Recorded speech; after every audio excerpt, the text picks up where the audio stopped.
मोदी जी जब से तीसरी बार सत्ता में आए हैं, इनकी मुसीबत कम होने का नाम नहीं ले रहा है। एक से एक बड़ी बातें होती चली जा रही है और मोदी जी अब तक इन सारे मुद्दे पे मौन धारण किए हुए हैं। पहले एक तो पार्लियामेंट का जब सेशन शुरू हुआ तो नेता विपक्ष ने अच्छी तरह सरकार की खोज खबर ली, काफी विवाद हंगामा हुआ। आगे चल के हाथरस की घटना हो गई, भगदड़ में बहुत सारे लोग मारे गए। सरकार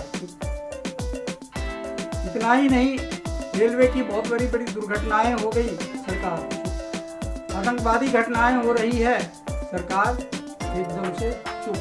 सरकार का एकमात्र उद्देश्य है कैसे सत्ता में बने रहे, उसको देश में होने वाली तरह तरह की समस्याओं से कोई लेना देना नहीं। अब एक नई मुसीबत फिर खड़ी हो गई है। इधर राजनीति गलियारे में ये बात जोर शोर से चल रहा था कि योगी की सत्ता जाने वाली है और कई दिनों तक इस बात की काफी चर्चा बनी रही।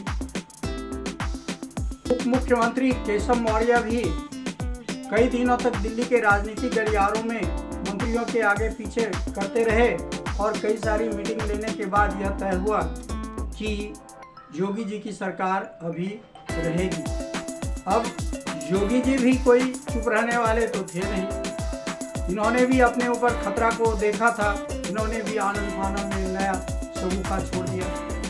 अभी कांवड़ यात्रा चल रही है, इन्होंने घोषणा कर दी कि जो लोग कांवड़ यात्रा के रास्ते में खाने पीने की सामान बेचेंगे या जो भी उनके दुकान होंगे उनका नेम प्लेट लगा होना चाहिए, उसका मालिक का नाम दर्ज होना चाहिए। अब यह इस बात को कुछ लोग तो ठीक मान रहे हैं, चलो और क्या बेच रहा है इसकी जानकारी होगी, लोगों को सामान की अच्छी क्वालिटी की सामान मिलेगी, एक हमारे पास जानकारी होगी। लेकिन इस छुपी जानकारी के पीछे जो मानसिकता काम कर रही है वह बड़ा भयानक है। इस नेम प्लेट के फरमान के पीछे जो मंशा है वह बड़ी भयानक है।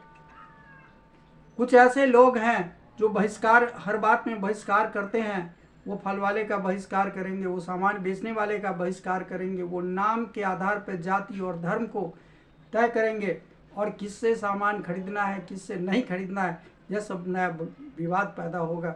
और कुल मिला के इसका नुकसान किसको होगा? तो छोटे दुकानदार को, गरीब लोगों को, जो छोटी दुकान चलाती है, जो अपना रोजी रोटी कमाते हैं, उनका नुकसान होगा। और राजनीतिक फायदा बड़े नेता उठाएंगे। एनडीए के सहयोगी लोग इसका विरोध करने लग गए और कई सारे बयान आने लग गए तो सरकार की ये नीति गलत है, ऐसा करने से पुनः भेदभाव बढ़ेगा और फिर से एक बार समाज को जाति और धर्म के नाम पर बांटने की कोशिश की जा रही है। अब ये सरकार पूरे 10 साल में सिर्फ हिंदू मुसलमान, जाति धर्म रिलीजन, ये वो ऐसे करके किसी न किसी प्रकार से समय को बिताने का काम कर रही है। अब इस फरमान के वजह से सरकार में दरार पड़ने की उम्मीदें जग रही है, जो मोदी जी के लिए एक नया खतरा का आगाज करने वाला है।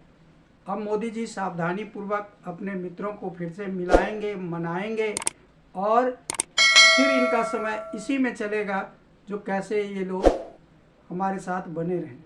अब ये तो है हमारी देश की हालात, जहां हमारे प्रधानमंत्री सिर्फ इसी जुगाड़ में उलझे हुए हैं कि सत्ता कैसे कायम रहे।